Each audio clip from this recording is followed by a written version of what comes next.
tiba waktunya pada saat ini kita akan mendengarkan firman Tuhan, dan sebelum kita membahas firman Tuhan, kita terlebih dahulu berdoa. Bapa di surga, terima kasih untuk kesempatan kali ini Engkau sudah berikan kepada kami untuk kembali lagi belajar akan firman-Mu. Dengan eksposisi kitab Yohanes Tuhan selama setahun ini, tibalah pada hari ini kami belajar dari Yohanes pasal 12 tentang kematian-Mu. Bapa di surga, biarlah Roh Kudus-Mu berbicara kepada kami semua masing-masing supaya kami bisa menangkap dan kami bisa menjadi pelaku atas firman yang kami dengar pada hari ini. Dan Roh Kudus, kiranya Tuhan pimpin kami semua, baik yang hamba yang menyampaikan firman-Mu maupun yang mendengarkan firman-Mu, agar kiranya kuasa Roh Kudus saja yang menguasai hidup kami dan kami bisa berjalan sesuai dengan firman-Mu. Di dalam nama Tuhan Yesus Kristus kami telah berdoa dan bersyukur. Amin. Terima kasih Bapak Ibu Saudara sekalian. Eksposisi kitab Yohanes, ya, Yohanes pasal 12 ayat yang ke-20 sampai ayatnya yang ke-36. Saya bacakan ayatnya yang ke-20 terlebih dahulu. Di antara mereka yang berangkat untuk beribadah pada hari raya itu, yaitu hari Paskah itu, festival Paskah selama 7 hari, terdapat beberapa orang Yunani. Nah, orang Yunani adalah orang-orang yang dikenal sebagai orang-orang najis. Pada waktu itu adalah orang-orang yang tidak mengenal Allah dan sebagainya. Lalu orang-orang itu pergi kepada Filipus yang berasal dari Betsaida di Galilea. Lalu berkata kepada mereka, "Tuan, kami ingin bertemu dengan Yesus." Mereka ingin ketemu dengan Tuhan Yesus. Filipus pergi memberitahukannya kepada Andreas dan mereka berdua kemudian menyampaikannya kepada Yesus. Tapi jawaban Yesus mungkin kelihatannya agak sedikit aneh atau tidak nyambung. Ini orang Yunani ceritanya mau ketemu dengan Tuhan Yesus. Mungkin mau ngobrol, mau say hello atau bagaimana ya. Mereka ingin ketemu dengan Tuhan Yesus. Lalu jawaban Yesus mungkin kelihatannya tidak nyambung. Yesus banyak bicara tentang kematian. Mereka meminta supaya mereka bisa ketemu dengan Tuhan Yesus. Tapi jawaban Yesus adalah tentang salib. Kelihatannya tidak nyambung. Tetapi sebenarnya untuk zaman sekarang justru ini adalah jawaban yang sangat luar biasa menurut saya. Jawaban yang sangat revolusioner, sangat mengagumkan buat saya. Karena kalau pertanyaan itu kita ajukan, Pak, bagaimana caranya kita bisa ketemu dengan Tuhan Yesus? Kalau pada waktu zaman Yesus, mungkin kita bisa bertemu langsung dengan Tuhan Yesus. Tetapi untuk zaman sekarang, bagaimana caranya kita bisa bertemu dengan Tuhan Yesus? Nah, Tuhan Yesus menjawabnya adalah disalib. Jadi kalau kita mau ketemu dengan Tuhan Yesus, singkatnya adalah, ya kita bisa ketemu dengan Tuhan Yesus disalib. Nah, Yesus bicara bahwa kalau kita mau bertemu dengan Dia jawab, pergilah kepada salib.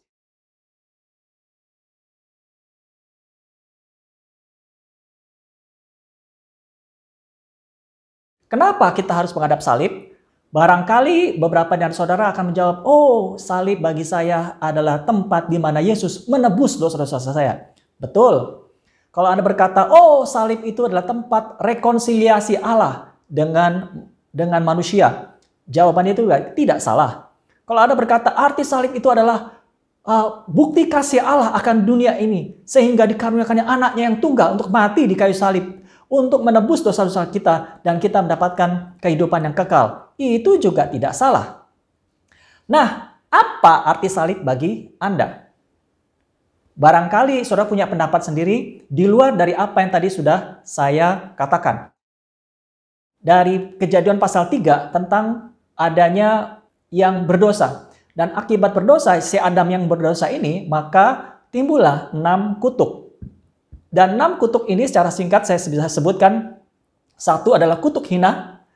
Kedua adalah kutuk permusuhan dengan iblis. Jadi sejak manusia jatuh dalam dosa, maka Tuhan membuat permusuhan antara iblis dengan perempuan ini. Antara keturunan iblis dengan keturunan perempuan. Keturunan perempuan dalam hal ini adalah Yesus akan menghancurkan kepala si iblis. Sedangkan iblis akan menghancurkan tumit Yesus. Dan itu terjadi di kayu salib.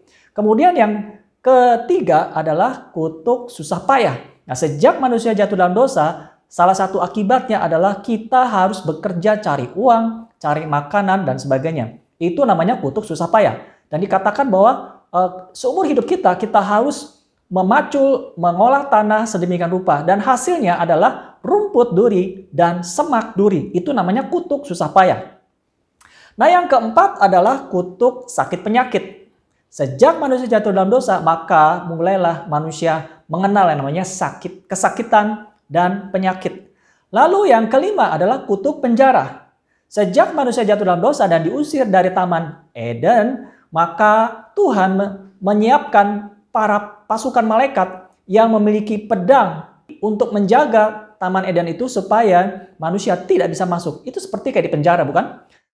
Yang keenam, yang paling parah dan yang paling menakutkan adalah maut.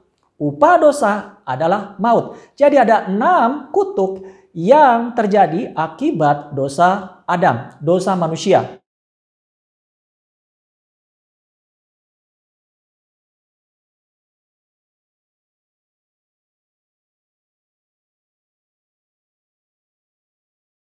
Nah, Yesus datang sebagai manusia, kemudian mati di kayu salib, artinya adalah dia menebus kita dari kutuk tersebut. Saya akan bacakan dalam kitab Galatia pasal yang ketiga, ayatnya yang ke-13.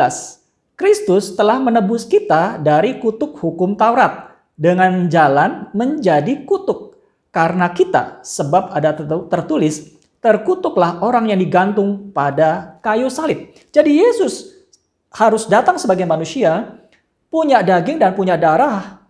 Kemudian dia mati di kayu salib untuk apa? Untuk menebus dosa manusia, untuk menebus manusia dari 6 kutuk ini akibat dosa. Jadi akibat dosa manusia maka muncullah 6 kutuk. Dan 6 kutuk ini kemudian ditanggung oleh Tuhan Yesus di kayu salib. Dan Tuhan Yesus mengalahkan 6 kutuk ini. Dan ini yang luar biasa. Tidak ada satu manusia pun yang bisa mengalahkan 6 kutuk ini selain Tuhan Yesus.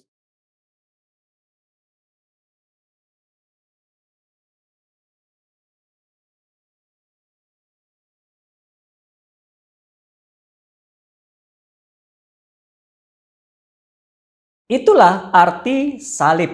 Kalau itu arti salib bagi kita, bagi Anda, bagi saya, lalu sebenarnya apa sih arti salib bagi Tuhan Yesus sendiri?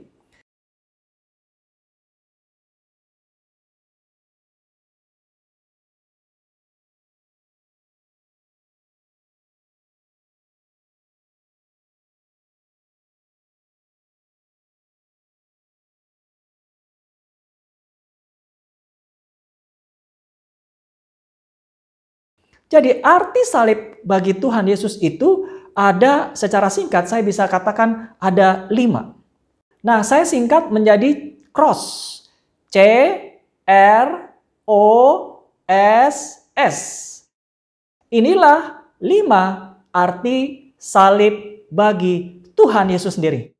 Arti salib yang pertama bagi Tuhan Yesus. Ayat 23 dikatakan telah tiba saatnya anak manusia dimuliakan.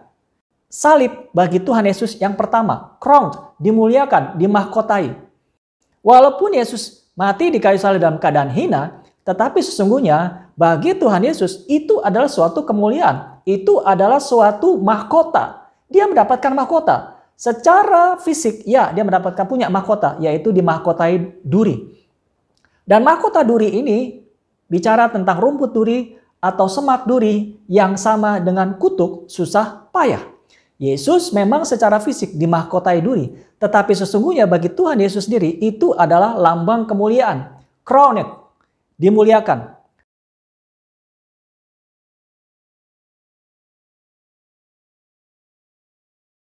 Lalu R yang kedua, ayat yang ke-24. Aku berkata kepadamu, sesungguhnya jikalau biji gandum tidak jatuh ke dalam tanah dan mati, ia tetap satu biji saja. Tetapi jika ia mati, ia akan menghasilkan banyak buah. Barang siapa mencintai nyawanya, ia akan kehilangan nyawanya. Tetapi barang siapa tidak mencintai nyawanya di dunia, ini ia akan memeliharanya untuk hidup yang kekal. Resurrection and the life itu jawaban yang tepat sekali. Jadi di kayu salib ada kebangkitan dan kehidupan. Nah, saudara, barangkali kalau cerita tentang Yesus bisa membangkitkan orang mati itu suatu hal yang sudah sering terjadi. Tetapi mungkin saudara tidak ngeh kalau ternyata pada waktu Yesus mati pun sebenarnya terjadi kebangkitan orang-orang kudus, orang-orang yang mati. Nah, saya bacakan dalam kitab Matius pasal yang ke-27, ayatnya yang ke-51. Dan lihatlah, tabir bait suci terbelah dua dari atas sampai ke bawah, dan terjadilah gempa bumi, dan bukit-bukit batu terbelah, dan kuburan-kuburan terbuka, dan banyak orang kudus yang telah meninggal bangkit. Jadi ketika Yesus mati di kayu salib pun sudah terjadi kebangkitan orang-orang kudus. Jadi itulah arti salib yang kedua bagi Tuhan Yesus, R.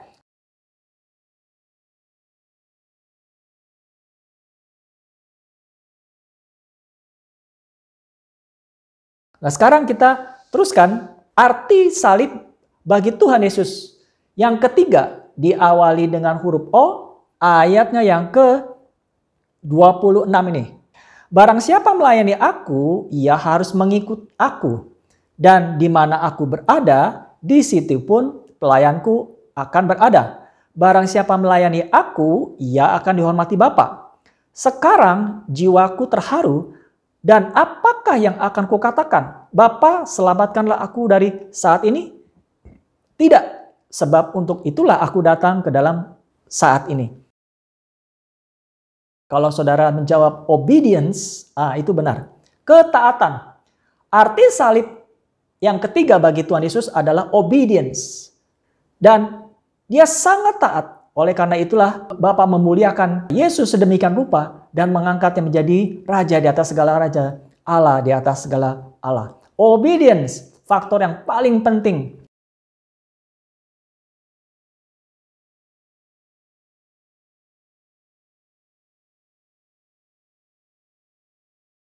Kalau kita mau mencintai Tuhan, maka kita harus mentaati perintah-perintahnya. Dan Tuhan Yesus sudah lakukan itu di kayu salib. Dia mau mati di kayu salib untuk mentaati segala perintah Tuhan. Itu adalah alasan yang ketiga bagi Tuhan Yesus, atau arti yang ketiga bagi Tuhan Yesus tentang salib.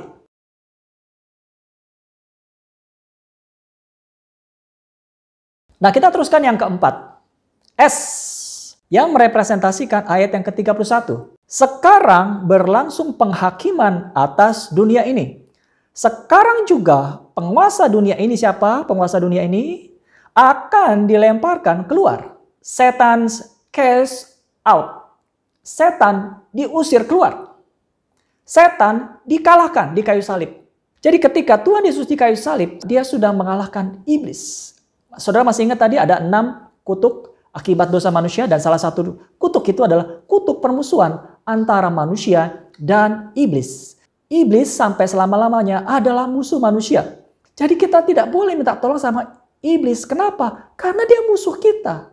Dia musuh manusia. Dan sampai selama-lamanya Tuhan sudah mengutuki iblis dengan manusia akan selalu bermusuhan.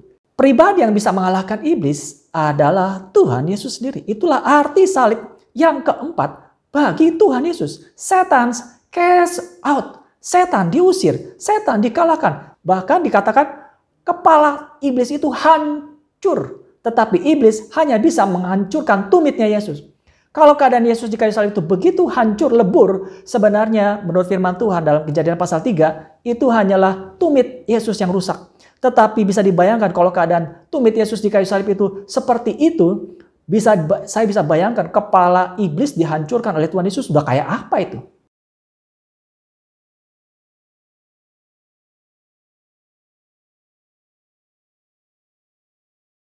Dan ini yang terakhir, arti salib yang kelima, S, kata dalam bahasa Inggris yang merepresentasikan ayat yang ke-32. Dan aku, apabila aku ditinggikan dari bumi, ditinggikan berarti maknanya disalib ya. Jadi karena orang salib itu digantung. Jadi dikatakan apabila aku ditinggikan dari bumi, yang artinya sama dengan disalib, aku akan menarik semua orang datang kepadaku.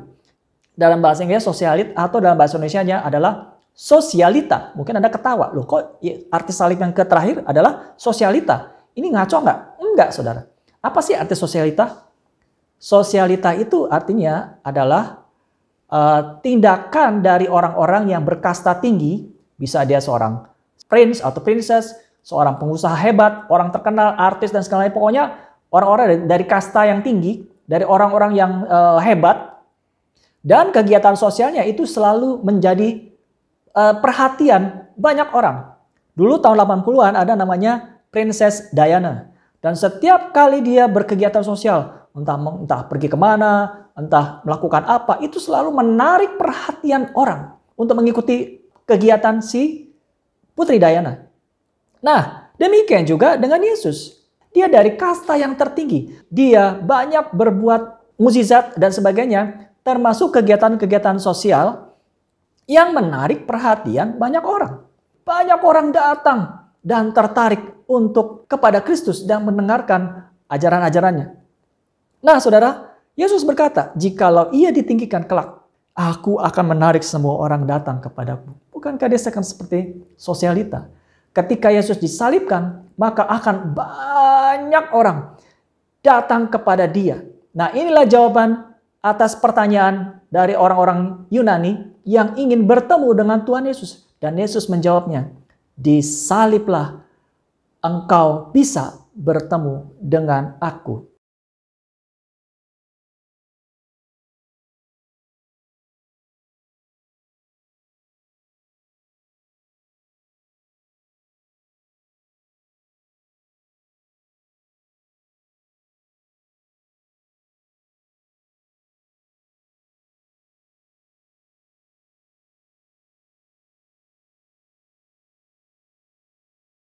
Mari kita berdoa. Bapa di surga, terima kasih untuk firman-Mu hari ini. Karena Tuhan sudah pimpin kami, menyertai kami, dan Roh Kudus memberikan kami banyak pengertian tentang apa arti salib menurut Tuhan Yesus sendiri. Terima kasih ya Tuhan, Engkau sudah mau mati di kayu salib untuk kami, menebus dosa-dosa kami, menjawab semua persoalan hidup kami. Ada 6 kutuk yang Engkau tanggung Tuhan. Kami tidak perlu takut lagi ya Bapa. Dan oleh karena itu kami bisa menjadi umat pemenang dan kami bisa semakin hari semakin beriman, kami makin percaya bahwa Engkau adalah segala-galanya, Engkau adalah Tuhan segala Tuhan, Engkau adalah Allah di atas segala Allah. Terpujilah nama-Mu ya Tuhan, di dalam Tuhan Yesus kami telah alaskan doa ini. Amin.